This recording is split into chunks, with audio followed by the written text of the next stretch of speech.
This is a great song as well. What a great track. It's kind of a shame, like, all the best things in this game are, like, right in the last, like, hour. You know, and it kind of flip-flops in the middle. Nowadays, the front-loading goes insane.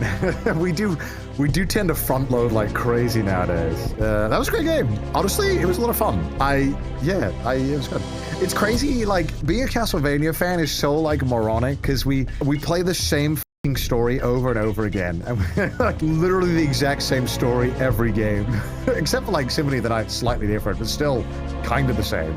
It's quite fun though. It's cool that it can do the same story every single time, and it somehow still is fun and works. That's Castlevania 64, chat. And that's gonna be me. I'm glad you played this. Yeah, it was a lot of fun. I like, a lot of people had said that, like, Castlevania 64 is not worth playing, and it's, I mean, look, I know it's not gonna be a popular game for people to watch on Twitch, but like I told Chad earlier, I've been trying to, I got 2 more Castlevanias to beat, and then I'm like, kind of done, but I will probably do Aria of Shadows anyway, just because people really want me to. And then, look, if people really like the video that we make, of the Castlevania video, of all those, maybe we'll do the rest of the franchise if people really like it. But it was really fun. Actually, despite being, like, really scuffed, I think there's a lot to enjoy in this game. I think the opening section is a bit odd. You know, you kind of boot into this area where there's just not a whole lot. I know it's a graveyard, but it's kind of visually boring, and, you know, obviously they haven't figured it out yet. They didn't know what the f they were doing. How do you make a 3D space interesting? But then you get this cool skeleton boss, actually kind of cool. Skeletons on a motorcycle. I don't really know why, but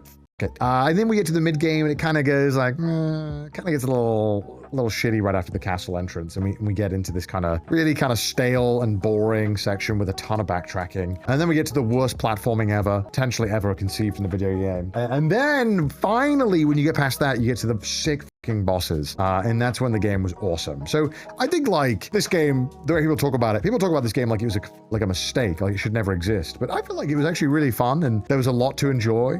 There's a lot to, like, find in it that I think is, like, I mean, it's Castlevania. Obviously, you know, when going from, like, Bloodlines to Symphony of the Night, the game changed so much, right? And that Metroidvania jump is massive. But I think, obviously, they did it really well. The Metroidvania is awesome. So that's why people don't really mind. And obviously, you get Alucard, too, and obviously, the visuals of it are beautiful. But I do think for a 64 entry, it could have been a lot worse. It was actually quite fun. And the combat's actually pretty fun. It didn't feel jank at all. The camera felt jank, but the combat was actually pretty decent. So most of my deaths would have fallen, not many to me dying. That was so much fun.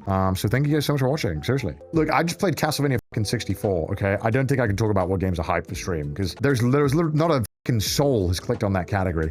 When I clicked it, I had to dust off the fucking cover for Twitch to even show the fucking digital image. It was ridiculous. I was like, but honestly, it was really fun. I think these old games that are sometimes really, like, rage-inducing are great content. So I actually enjoyed it quite a lot. I appreciate you all very much. Thank you for joining me today. This was so much fun.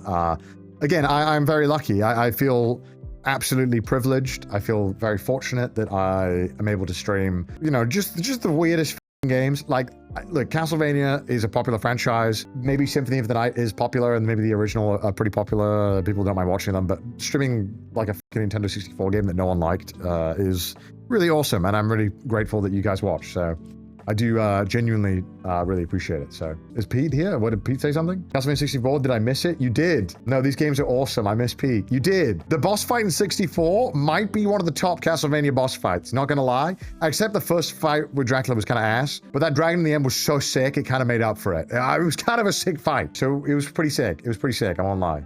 Holy cope. It was cool, dude. That dragon was sick, dude. But then the first fight was maybe the worst fight ever in any Castlevania game. But then the second phase, also kind of shit, also kind of ass. But the dragon was so sick, Pete. It was so sick.